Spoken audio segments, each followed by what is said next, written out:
അതായത് ക്ഷേത്രത്തിന് മുമ്പ് ഏക്കർ കണക്കിന് നെൽവയലുണ്ടായിരുന്നു. കർക്കിടക മാസത്തിൽ അതിൻ്റെ കൊയ്ത്ത് കഴിഞ്ഞതിന് ശേഷം ഭക്തജനങ്ങൾക്ക് ഇതിന് കൊയ്ത്തിൻ്റെ പ്രസാദം നെൽക്കതിരുകൾ കൊടുക്കുന്ന ഒരു പതിവ് പണ്ട് മുതലേ ഉണ്ടായിരുന്നു. ക്ഷേത്ര ട്രസ്റ്റിൻ്റെ കീഴിൽ കരിക്കം ശ്രീ ചാമുണ്ഡി വിദ്യാപീഠം സ്കൂളുണ്ട്, CBSE സിലബസുള്ള സ്കൂളുണ്ട്. ആ സ്കൂളിലെ മുഴുവൻ കുട്ടികളും ഈ പരിപാടിയിൽ പങ്കെടുക്കും. കരിക്കകം ക്ഷേത്ര ട്രസ്റ്റിൻ്റെ സെക്രട്ടറി ശ്രീ അശോക് എന്നോടൊപ്പമുണ്ട്. നമുക്ക് അദ്ദേഹത്തോട് സംസാരിക്കാം. ശരിക്കും ഈ ഭക്തർക്ക് ഏറ്റവും ഇഷ്ടമുള്ളൊരു സംഭവമായിരിക്കും അല്ലേ ഇത്? വീട്ടിൽ ഈ ഒരു നിറപുത്തരിയുടെ ഐശ്വര്യം കൊണ്ടുപോകാൻ പറ്റുന്നു എന്നുള്ളത് കൊണ്ട് തന്നെ ഇതിൻ്റെ പിന്നിലുള്ള ആ ഒരു എഫേർട്ടിനെ പറ്റി പറയാമോ? അതായത് ക്ഷേത്രത്തിന് മുമ്പ് ഏക്കർ കണക്കിന് നെൽവയലുണ്ടായിരുന്നു. കർക്കിടക മാസത്തിൽ അതിൻ്റെ കൊയ്ത്ത് കഴിഞ്ഞതിന് ശേഷം ഭക്തജനങ്ങൾക്ക് ഇതിന് കൊയ്ത്തിൻ്റെ പ്രസാദം നെൽക്കതിരുകൾ കൊടുക്കുന്ന ഒരു പതിവ് പണ്ട് മുതലേ ഉണ്ടായിരുന്നു. ഇപ്പോഴും നടന്നു വരുന്നത്. ഇപ്പോൾ കുറച്ചുകൂടി വിപുലമായി ഒരുപാട് പേരിരുന്ന് അതിനെ കെട്ടി മനോഹരമാക്കി വീടുകളിലേക്ക് ഭക്തജനങ്ങൾക്ക് കൊടുക്കുന്നതിനായി ഏർപ്പാട് ചെയ്യുന്നു. അതാണ് അതിലുള്ളൊരു വിശ്വാസം. അതെല്ലാ വർഷവും ചിങ്ങത്തിന് മുമ്പുള്ള കർക്കിടക മാസത്തിൽ ഈ രാമായണ മാസത്തിൽ ആണ് ഇത് നടക്കുന്നത്. വയലുകളെല്ലാം കൊയ്ത് ചിങ്ങമാസത്തിൻ്റെ ഓണത്തിനെ വരവേൽക്കുന്നതിന് വേണ്ടി ഉള്ള തയ്യാറെടുപ്പുകളുടെ ഭാഗമായാണ് ഇത് ചെയ്യുന്നത്. അങ്ങ് പറയുന്നുണ്ടായിരുന്നു നേരത്തെ നമ്മൾ സംസാരിക്കുമ്പോൾ രാമായണ പാരായണം, അത് വിദ്യാർത്ഥികൾക്ക്, അതുപോലെ രാമായണ ചിത്രരചന, അങ്ങനെ എല്ലാ തലമുറകളിലേക്കും ഈ രാമായണത്തിൻ്റെ ആ ഒരു പുണ്യം എത്തിക്കുന്നതിന് ക്ഷേത്രം ട്രസ്റ്റ് ചെയ്യുന്ന പരിപാടികൾ എന്തൊക്കെയാണ്? കരിക്കം ചാമുണ്ഡി ക്ഷേത്ര ട്രസ്റ്റ് എല്ലാ വർഷവും കർക്കിടക മാസം 1-ാം തീയതി മുതൽ രാമായണ പാരായണ മാസമായി ആചരിക്കുകയാണ്. അതായത് എല്ലാ പേർക്കും ഭക്തജനങ്ങളായ വിദ്യാർത്ഥികൾക്ക്, സ്ത്രീജനങ്ങൾക്ക്, പുരുഷന്മാർക്കെല്ലാം രാമായണം സ്വന്തമായി വായിക്കുന്നതിനുള്ളൊരു അവസരം ക്ഷേത്ര ട്രസ്റ്റ് ഒരുക്കിയിട്ടുണ്ട്. എല്ലാ ദിവസവും വൈകുന്നേരം 6 മണി മുതൽ 8 മണി വരെ ഭക്തജനങ്ങൾക്ക് രാമായണ പാരായണം നടത്തുന്നതിനുള്ള അവസരം ക്ഷേത്ര ട്രസ്റ്റ് ഒരുക്കിയിട്ടുണ്ട്.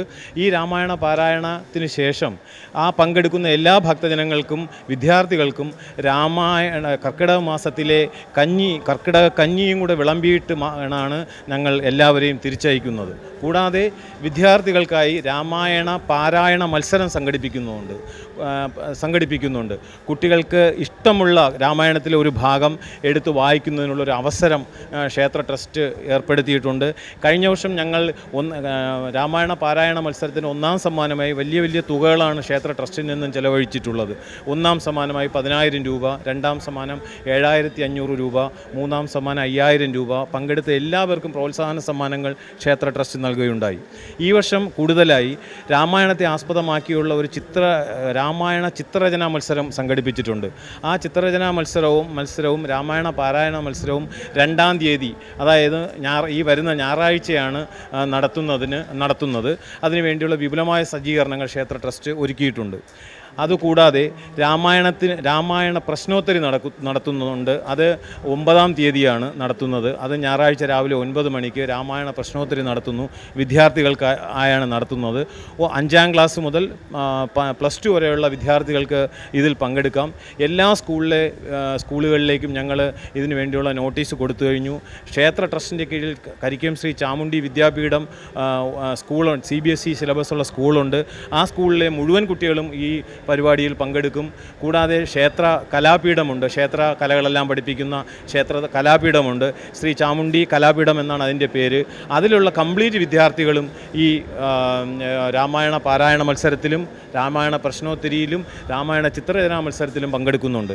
അങ്ങനെ ഭാവി തലമുറയെ രാമായണം എന്തെന്നും ഈശ്വരവിശ്വാസം എന്തെന്നും ഭക്തി എന്തെന്നും രാമൻ്റെ ഒരു പുരാണത്തിൽ എങ്ങനെയാണ് രാമനെ പോലെ ആവുക എന്ന് കുട്ടികളെ മനസ്സിലാക്കുന്നതിന് വേണ്ടിയുള്ളൊരു പ്രയത്നം കൂടിയാണ് കരിക്കം ചാമുണ്ഡി ക്ഷേത്രം ട്രസ്റ്റ് ചെയ്യുന്നത്.